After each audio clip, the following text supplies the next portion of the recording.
I can look up anything, anytime, any place. I have information with me everywhere. But how does that all fit together? How do I bring these truths together? And how do those truths actually speak to my life? Like, what do they have to say about how I raise my children? What do they say about how I treat other people at work? Catholicism gives people the possibility of doing that. And I think that that's an exciting opportunity for Catholic AI to engage with those questions and let people have fun, let people challenge the system, let people ask and kind of enter into this updated version of the scholastic university where you'd have the disputed questions, where you'd have the back and forth. There's the opportunity to kind of bring that reality and that harmonization of different disciplines that existed in the great universities of the past. Maybe we can bring that reality to every phone, every computer in the world. And that's exciting.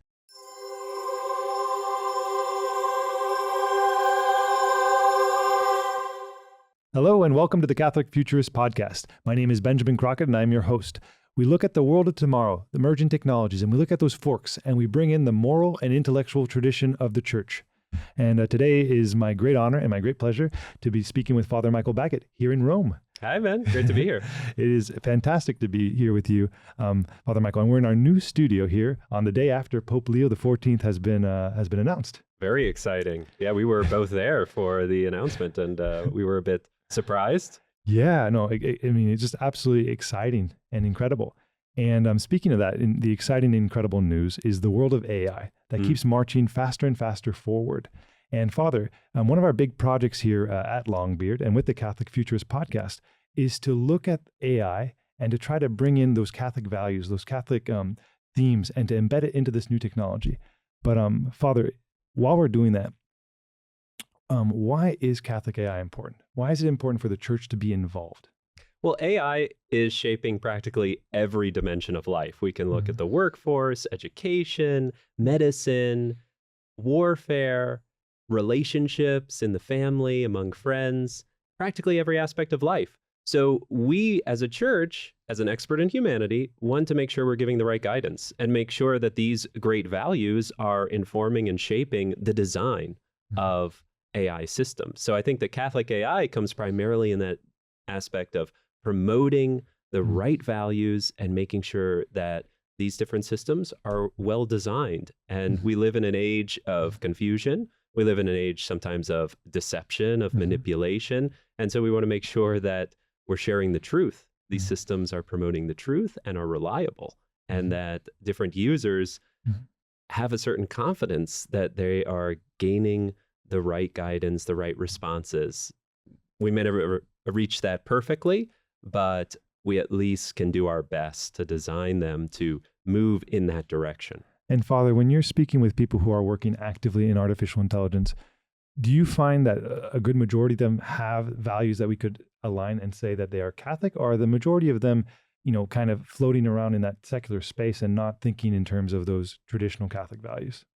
Well, I think that there is a deep fundamental human desire for truth. St. Augustine a long time ago said that all of us, many people may deceive, but no one wants to be deceived. So I think there is this fundamental desire for truth. And unfortunately, there are also some temptations to let that value become a little secondary to economic expediency, to ease of use, to a notion of engagement in which the particular user is just so compelled to stay on the platform. We've seen this recently with some problems in the rather sycophantic design in major large language model design, where people are told that they are absolute geniuses, even when they quite deliberately put in rather dumb prompts to test the system. They're told that they basically are brilliant and misunderstood, and that they need to keep going forward in their creative expression. So there's that temptation to flatter users, if you will, to kind of deepen that engagement. And that's where we start to see this fundamental longing for truth set to the wayside. And Father, when you look at the challenges that AI poses and also the challenges that we have in building AI with these values, what do you think are the challenges that are most worth tackling for the church within AI? Yeah, that's a great question. I think that we need the humility to recognize that there are a lot of complicated questions out there, philosophical questions, moral questions. And so there can be a temptation sometimes to just sort of promote a narrow political ideology or some other narrow view. So we want to make sure that people who are coming to different systems are really getting information, getting the tools they need to do an authentic discernment. Because while well-designed AI systems can be tremendously illuminating, can be informative, can summarize large bodies of data that would take us many hours, days, years sometimes to reflect upon.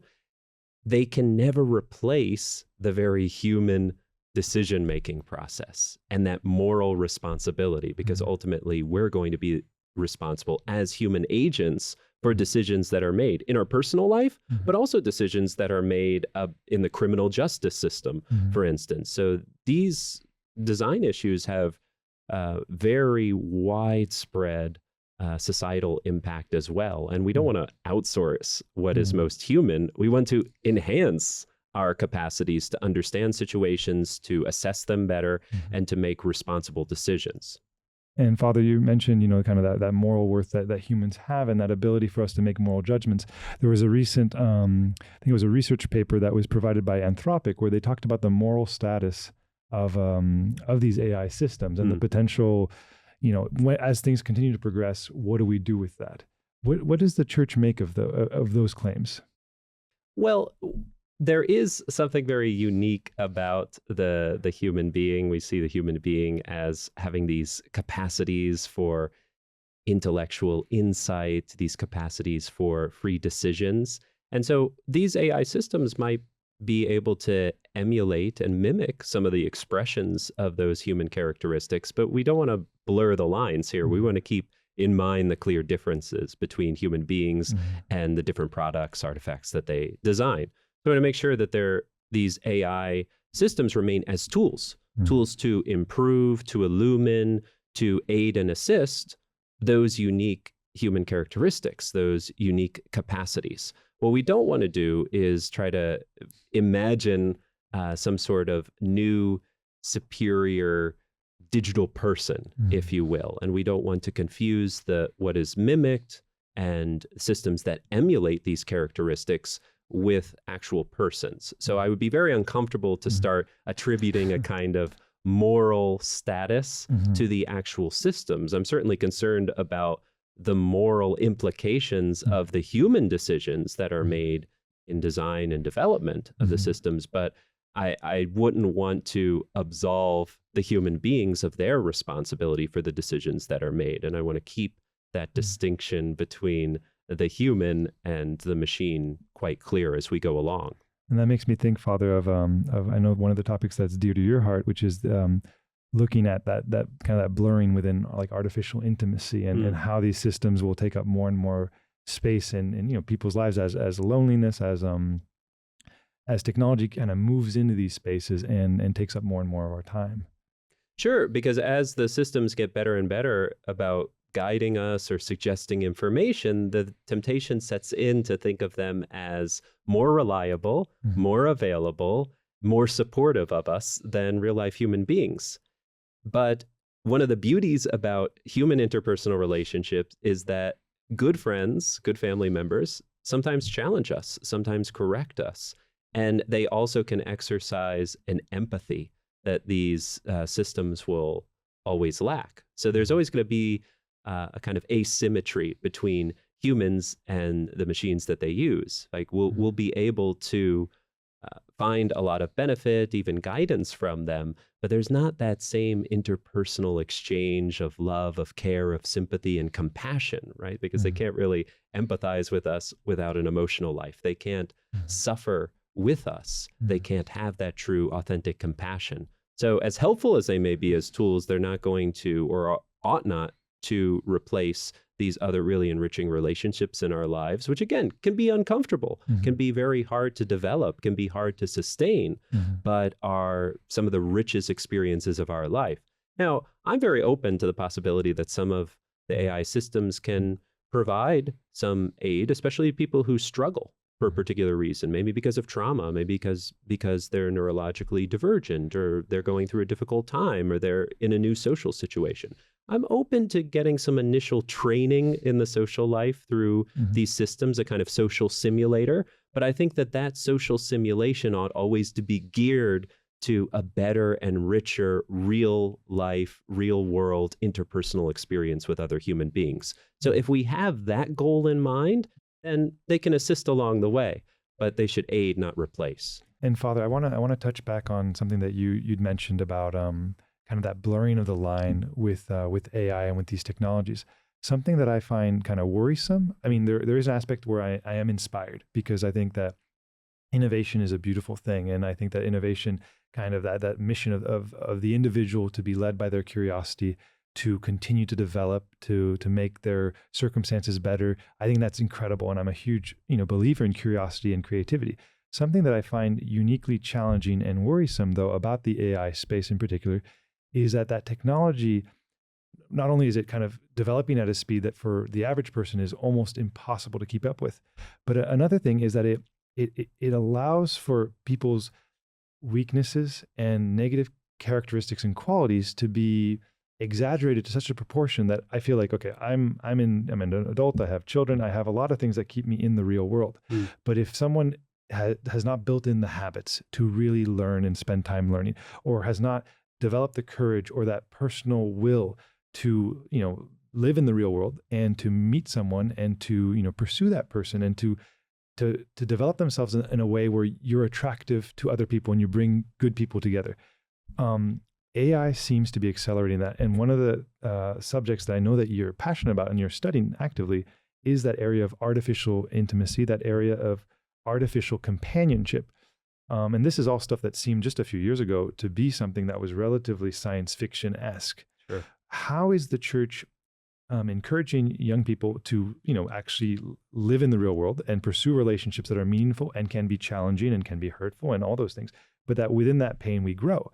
How is the church engaging in that space? And, not just with artificial intimacy, but also within that whole gamified universe where people can find real meaning, real value, real development, but it's all artificial. And I'm not saying that there's not value in team building those team qualities and getting better at something. But if you're just ameliorating a digital circumstances that's providing you satisfaction, but is not actually making you heroic in that real sense, how do you think about that? And how are you actively engaging to bring the church's message into that space?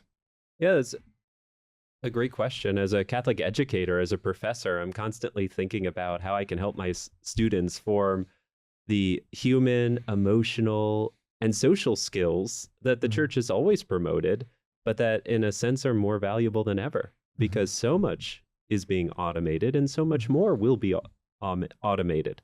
So if my focus is primarily on distributing a set of information, then I'm failing them, because they can thankfully get a lot of that information already, and it will only be more accessible to them in the future, which is generally a good thing.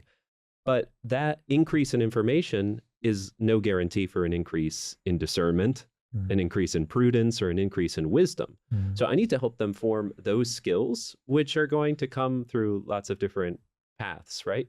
Dialogue, confrontation with different views. I think the church has been very good in her history in helping to develop the university system, in the scholastic debates that people like Thomas Aquinas had. That's such an amazing structure for us today, where you go and you listen and study attentively all the different worldviews that are out there, all the philosophies, all the religions, and you search out any elements of truth that can be found there. And you see how you can bring those elements together into a unified worldview, into a unified picture. And you do that sometimes in a clash of views with debate that's respectful, but that's serious. So I really enjoy bringing my students into those conversations to have a sympathetic look at worldviews that are not their own, and then have them enter into formal debate or critical conversations where they're able to explore the nuances on perspectives, and where they're able to really assimilate more deeply their own convictions and see how those beautiful ideas actually impact their life.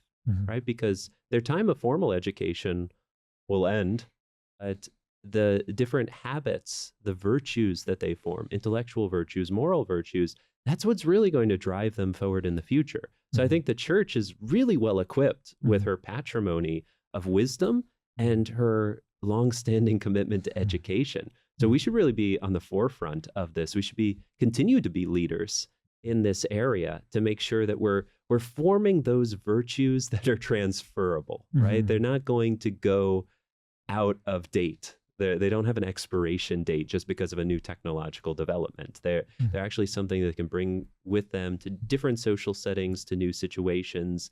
And so that's one area where I think the church can do a lot, that educational system. And of course, the responsibility of education also falls to parents to be able to assist their children and to help families develop in that little school of virtue, the domestic church, where you're constantly, and you know full well as a father, as a husband, you're called day in and day out to new forms of self-sacrifice you probably didn't even know existed. There's no off switch. No. And Father, as AI continues to progress, we know from our listeners, from our conversations, from people that we've just in daily contact with, that there is some anxiety. There's stress about what's work going to look like, what's society going to look like, what are the economics and political circumstances, how are they going to be transformed by this technology? If you can you help our audience paint a picture of what does a good future look like, where AI is developed, is mature, is being used in all the ways that we hope it can be used for, and how do we get there? Oh. I bet every world leader would like to know this answer, right? Well, I think that we can take the right steps if we're developing those virtues that I alluded to earlier.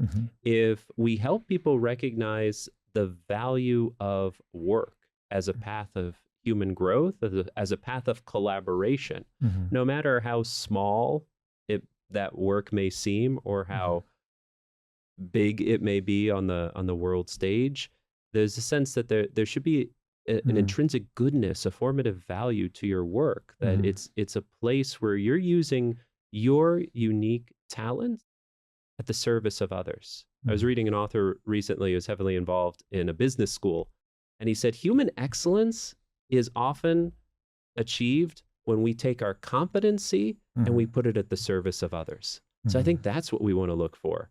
Whether you're doing coding, whether you're painting buildings, whether you're designing cars, whether you're writing books, you want to take your gifts and achieve a competency in that field and put that competency at the service of others, that interpersonal exchange where we really recognize our need for one another.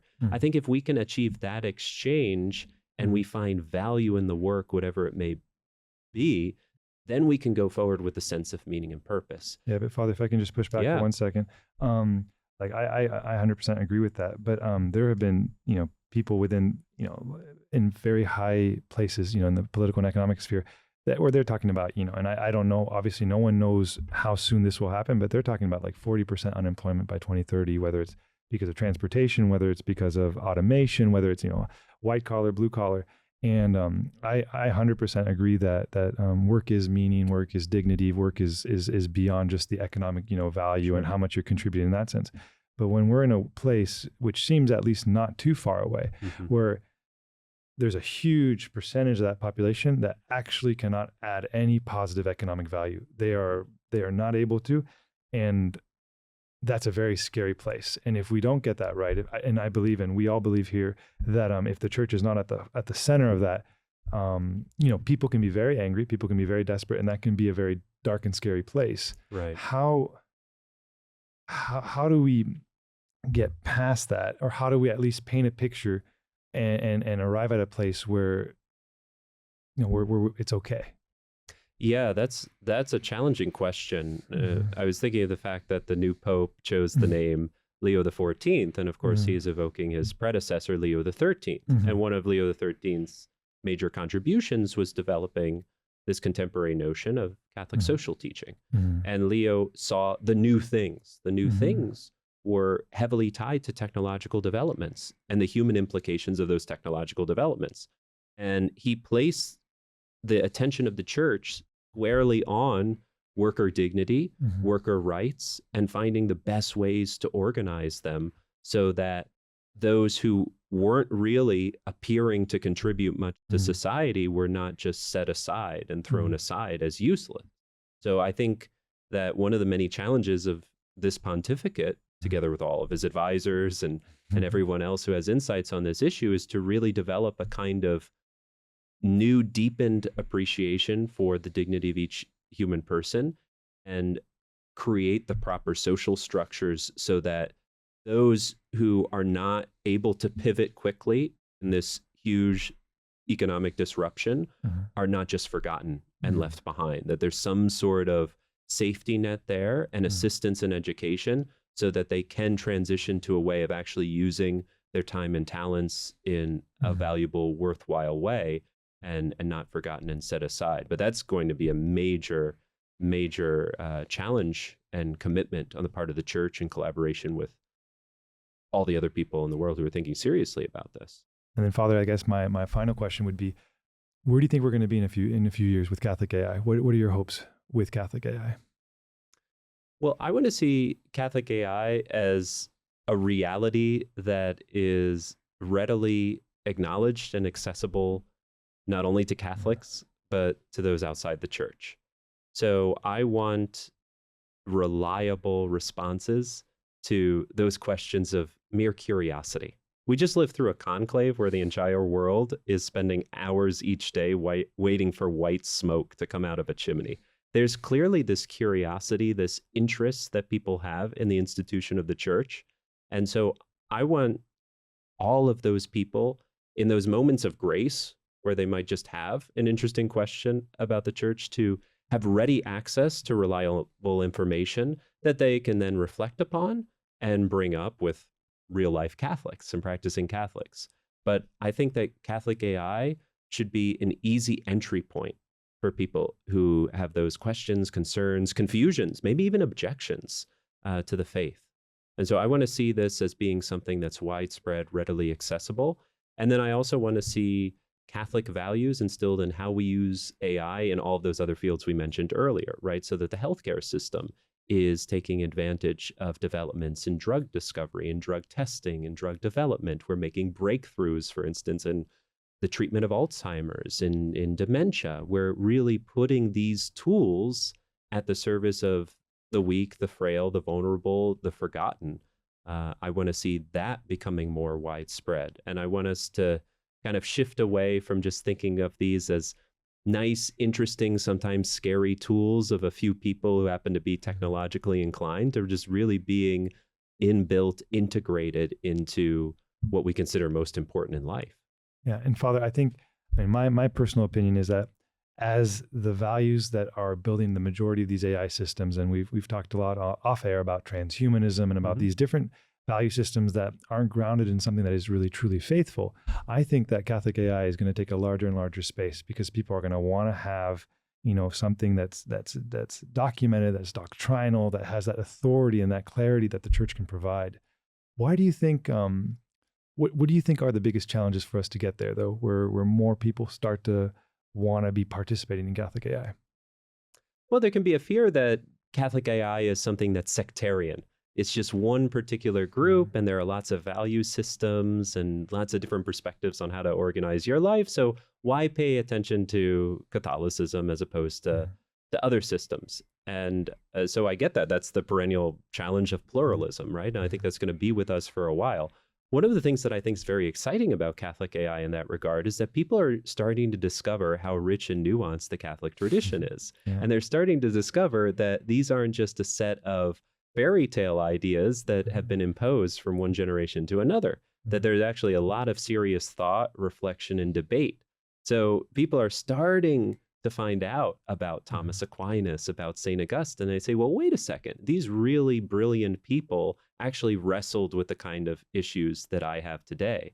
And this Catholic system is not so narrow or closed to other elements.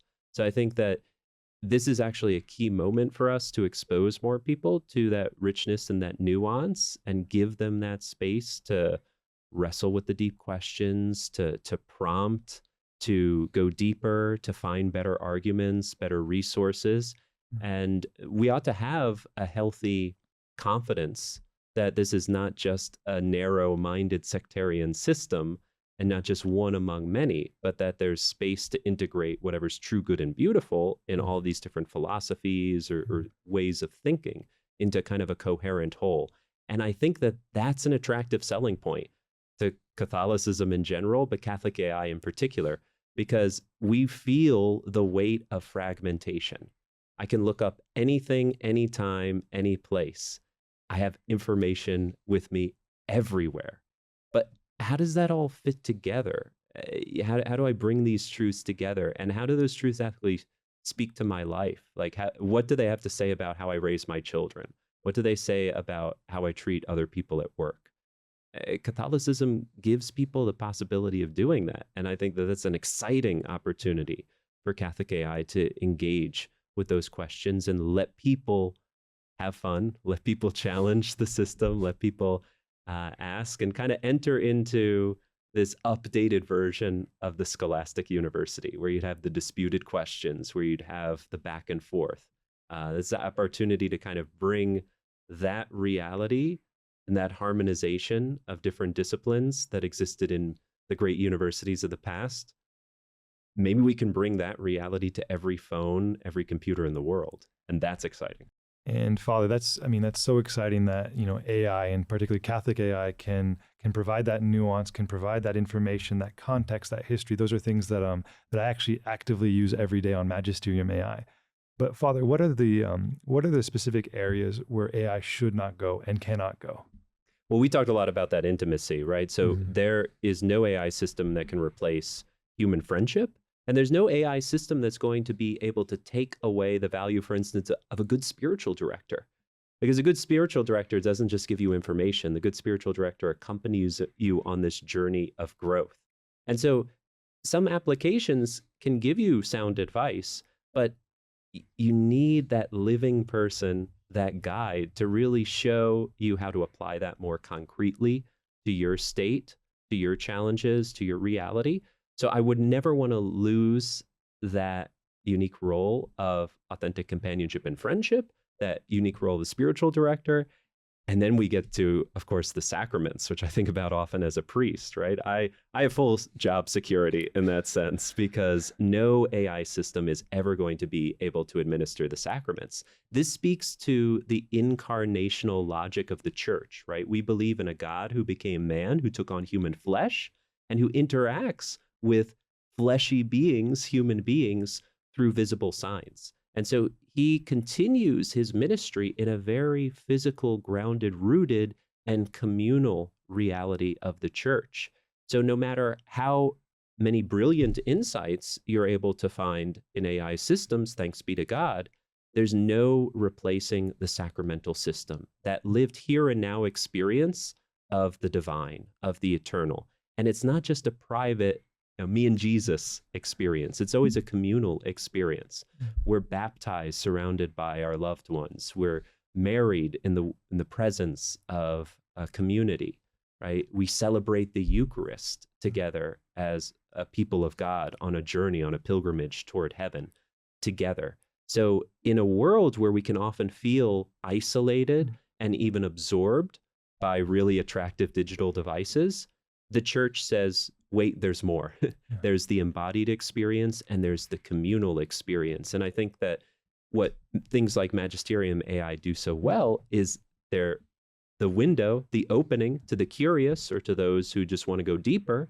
And then from there, you're directed into that communal experience. You're directed into a church community. You're directed into a one-on-one conversation with a trusted spiritual guide. So I think there should be that collaboration. It's not always easy to see how to best make that transition. So that's something I think we're continuing to think a lot about, but that's definitely the goal. This may be the starting point for some growth, but you're really going to flourish in the community with other believers. And Father, what do you say to someone who's like, well, I live in a very isolated region. There are no priests, or there's very few priests. There's, this robot priest that comes in. And by the way, he's more accurate. He gets his theology 100%. I feel comfortable because of whatever. How do we push back on that? Where, there's also the temptation, I remember during COVID, where I want to live stream mass. I don't want to get up and go to mass because it's too far, or it's complicated, or feels like technology can also in many respects get in the way in that sense. Yeah, so let's leverage the benefits there. Let's gain all of the great insight from a well-trained system and the information, but there's something indispensable and unique about that embodied experience, the communal experience. As I said, in the sacramental system, it's God himself and his church has willed to transmit invisible grace through visible forms. So I think we can be very confident that we're gaining and we're growing in something in a very unique way.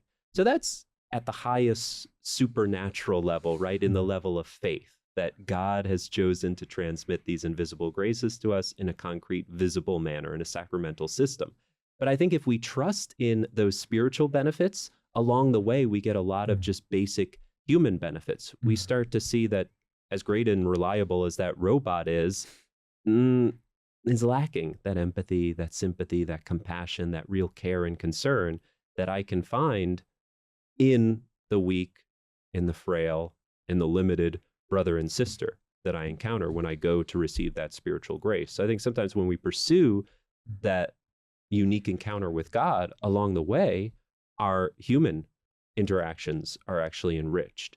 And we're going to see their faults and failings, but there's something beautiful about knowing that they bear with our faults and failings. They support us in our faults and failings because of a real concern and care for us, and not simply because they're programmed to give a certain response that flatters us or builds us up or taps into our psychological vulnerabilities. Beautiful. Well, Father, thank you so much. I could spend an eternity speaking with you. And to all of you who might have questions, who want to go deeper into your faith, or your understanding the history of the church, or getting context, or even the readings of the day, we invite you all to use Magisterium AI, the #1 Catholic answer engine in the world. And that's it for the Catholic Futurist. My name is Benjamin Crockett, and I'll see you soon.